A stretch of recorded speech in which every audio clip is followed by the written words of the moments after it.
देश में आज के दिन पर प्रधानमंत्री किसान सम्मान निधि में 2,61,000 से अधिक किसानों को 80,000 करोड़ रुपए से अधिक की धनराशि डीबीटी के माध्यम से उनके खातों में गई है। प्रदेश के अंदर सिंचाई की क्षमता में व्यापक बढ़ोतरी हुई है। ये वही प्रदेश है वर्षों से जहां पर सिंचाई की परियोजनाएं लंबित पड़ी हुई थी। अर्जुन सहायक हो, बाणसागर हो, सरयू नहर राष्ट्रीय परियोजना हो, 40 वर्षों से योजनाएं लंबित पड़ी हुई थी। इस दौरान इन 8 वर्ष के अंदर प्रदेश सरकार ने, डबल इंजन की सरकार ने प्रधानमंत्री कृषि सिंचाई योजना का सहयोग लेकर के इन सभी परियोजनाओं को पूर्ण किया। लगभग 23 लाख हेक्टेयर के अतिरिक्त सिंचाई की सुविधा उत्तर प्रदेश के अन्नदाता किसानों को दी। प्रदेश के अंदर कृषि विज्ञान केंद्र स्थापित कराए। प्रदेश के अंदर कृषि विश्वविद्यालयों का उन्नयन किया। एक नए कृषि विश्वविद्यालय की स्थापना के लिए और 20 नए कृषि विज्ञान केंद्रों को सेंटर ऑफ एक्सीलेंस स्थापित करने की दिशा में कार्य प्रारंभ किए। टेक्नोलॉजी मिली, अच्छे बीज मिले। परिणाम क्या हुआ? धान में, गेहूं में, दलहन में, तिलहन में, श्रीअन्न में, हर एक सेक्टर में उत्तर प्रदेश एक नई स्पीड के साथ आगे बढ़ता हुआ दिखाई दिया। इसकी झलक मैं इसी बात से आपको देता हूं कि उत्तर प्रदेश में 2017 के पहले जो चीनी उद्योग लगभग बंदी के कगार पर था, अनुमान करिए व्यापक आंदोलन चलते थे, किसान अपने खेतों में आग लगाता था। वर्षों तक जब 2017 में हम लोग आए थे तो 2008-9 से लेकर के 2017 तक गन्ना किसानों का गन्ना मूल्य का हजारों करोड़ रुपया बकाया था चीनी मिलों पर। सरकारें चीनी मिलों को औने पौने दाम पे बिक रही थी। आज भी माननीय उच्चतम न्यायालय में मामला चल रहा है, लेकिन हमारी सरकार आई, हमने एक भी चीनी मिल को बंद नहीं किया। बंद चीनी मिलों को रिवाइव किया। उत्तर प्रदेश के अंदर इस दौरान हम लोगों ने 3 नई चीनी मिलों की स्थापना की, 6 चीनी मिलों की पुनर्संचालन की कार्रवाई की, 38 चीनी मिलों का विस्तार किया और वर्तमान में 122 चीनी मिलें प्रदेश के अंदर क्रियाशील हैं।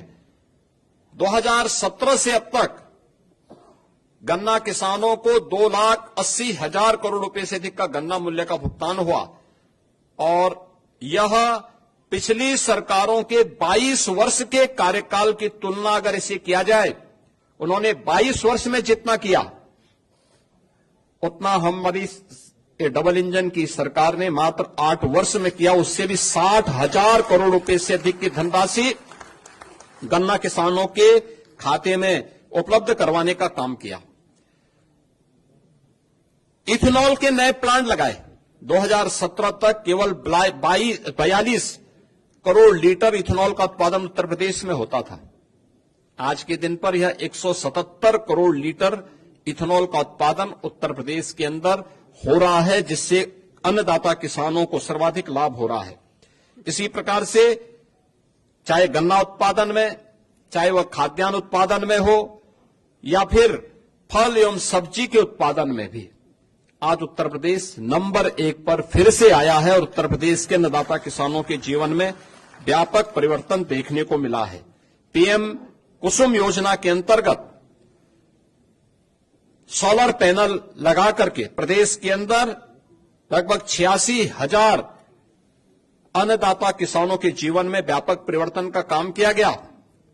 तो 14 लाख निजी नलकूप को भी विद्युत की मुफ्त व्यवस्था देकर के अन्नदाता किसानों की आमदनी को बढ़ाने में सरकार ने योगदान दिया और परिणाम है कि इस दौरान अगर आप देखें 2012 से 17 के बीच बिचौलियों के द्वारा तब सरकार करती थी, तब कोई प्रोक्योरमेंट सेंटर सरकार के द्वारा नहीं लगाए जाते थे।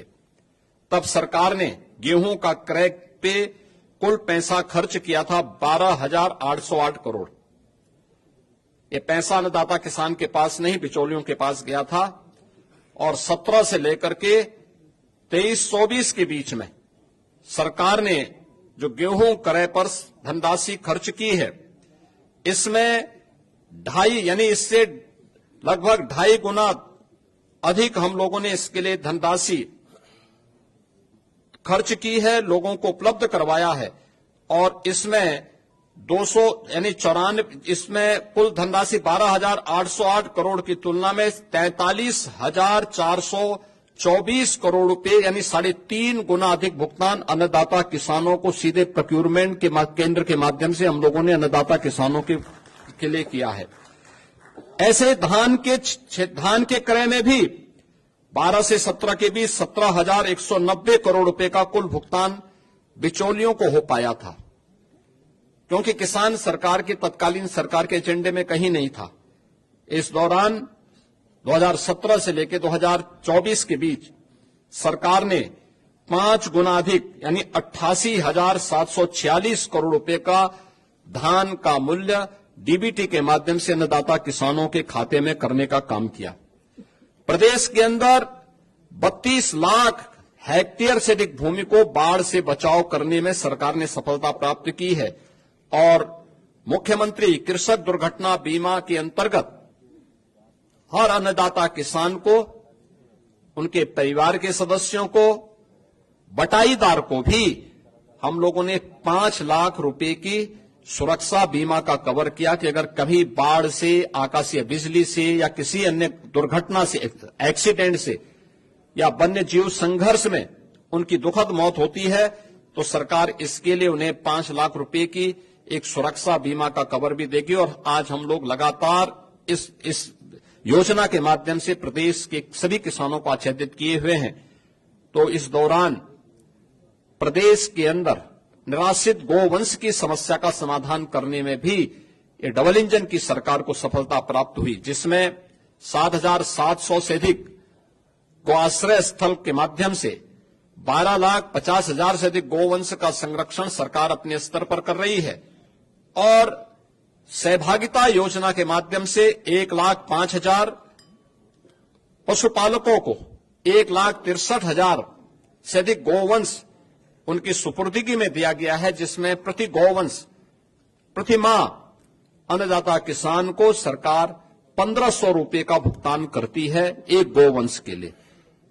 और इसी प्रकार से कुपोषित परिवारों को भी 10,000 गोवंश देने का काम सरकार ने इस दौरान किया है। उन्हें भी राशि हम उपलब्ध करवाते हैं। मित्रों, 2017 के पहले प्रदेश की कानून व्यवस्था की स्थिति आप सबके सामने है। हर व्यक्ति जानता है, हर दूसरे तीसरे दिन एक दंगा होता था, न बेटी सुरक्षित थी, न व्यापारी सुरक्षित था। प्रदेश के बारे में लोगों की परसेप्शन का अंदाजा इसी से लगाया जा सकता था कि हमारा युवा अपनी पहचान के लिए मोहताज होता था। आज कानून व्यवस्था में उत्तर प्रदेश ने एक लंबी छलांग लगाई है और महाकुंभ प्रयागराज इसका उदाहरण है। 45 दिनों के इस महाआयोजन में कोई छेड़छाड़ की घटना नहीं, कोई लूटपाट की घटना नहीं, कोई अपहरण की घटना नहीं, कोई भी ऐसी घटना नहीं जिससे आने वाले श्रद्धालुओं को किसी भी प्रकार का कोई असंतोष का भाव पैदा करने का अवसर प्राप्त हुआ हो। प्रदेश वही है, लेकिन इसके लिए जो व्यापक परिवर्तन हुआ है, इस व्यापक परिवर्तन का कारण है कि इन 8 वर्षों में सरकार ने व्यवस्थित तरीके से उत्तर प्रदेश पुलिस के बल को एक सिस्टम के साथ जोड़ा है। अब अनुमान करिए, अब तक उत्तर प्रदेश पुलिस बल में पिछले 8 वर्ष में,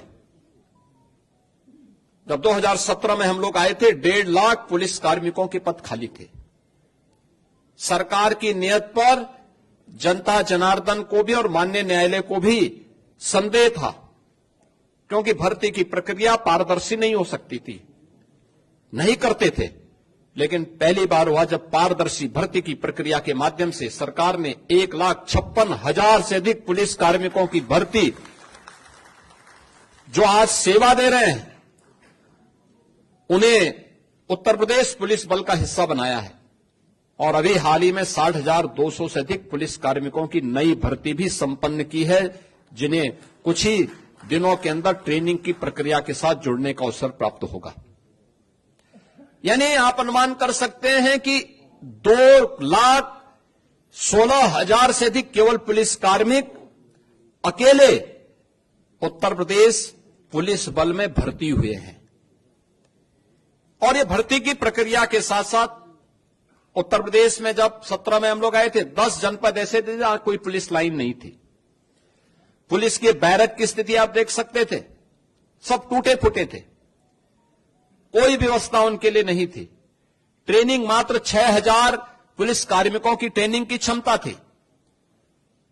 आज उनके इंफ्रास्ट्रक्चर को बढ़ाया गया। सभी 10 जनपद जहां पे कोई पुलिस लाइन नहीं थी, या तो पुलिस लाइन का निर्माण पूरा किया गया, बल्कि पुलिस कुछ जगह निर्माण का कार्य पूरा किया या निर्माणाधीन है। हर जनपद में, हर थाने में पुलिस की अवस्थापना सुविधाओं के लिए बैरक का निर्माण किया गया। पुलिस की ट्रेनिंग क्षमता को कई गुना बढ़ाया गया। जिस प्रदेश में मात्र 6,000 पुलिस कार्मिकों की ट्रेनिंग हो सकती थी, पहली बार होगा और उत्तर प्रदेश देश का पहला राज्य होगा जो 60,244 पुलिस कार्मिकों की एक साथ ट्रेनिंग कराने जा रहा है। एक साथ ट्रेनिंग कराने जा रहा है, और ये प्रदेश के अंदर ही ट्रेनिंग होने जा रही है। ऐसा भी नहीं कि हम कहीं दूसरे राज्यों में या कहीं अन्य जगह भेज रहे हों। ये अपने आप में उत्तर प्रदेश सरकार के द्वारा उठाए गए उन कदमों का परिणाम है, जो पिछले कुछ समय के अंदर हम लोगों को देखने को मिला है। और परिणाम आपके सामने है। एनसीआरबी की जो रिपोर्ट है, कितना परिवर्तन आया है, यह आप सबके सामने है। पिछली सरकारों ने दंगाइयों के काल के रूप में जाने जाने वाली पीएसी की 54 कंपनियों को समाप्त कर दिया था। यानी उन्होंने एक व्यवस्था, एक साजिश की थी कि जब यहां पे पीएसी ही नहीं रहेगी तो फिर इसके बाद दंगाइयों को खुली छूट मिल जाएगी। हमारी सरकार आई, हमने इन सभी कंपनियों को फिर से बहाल किया, बल्कि महिला बटालियन की 3 महिला नई बटालियन भी गठित की।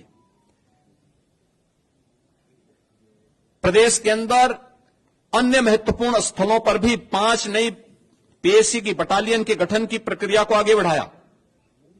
एयरपोर्ट, मेट्रो की सुरक्षा के लिए, अन्य महत्वपूर्ण संस्थानों की सुरक्षा के लिए स्पेशल सिक्योरिटी फोर्स का भी गठन किया और उसकी 6 वाहिनियां गठित की। प्रदेश के अंदर सभी जनपदों में साइबर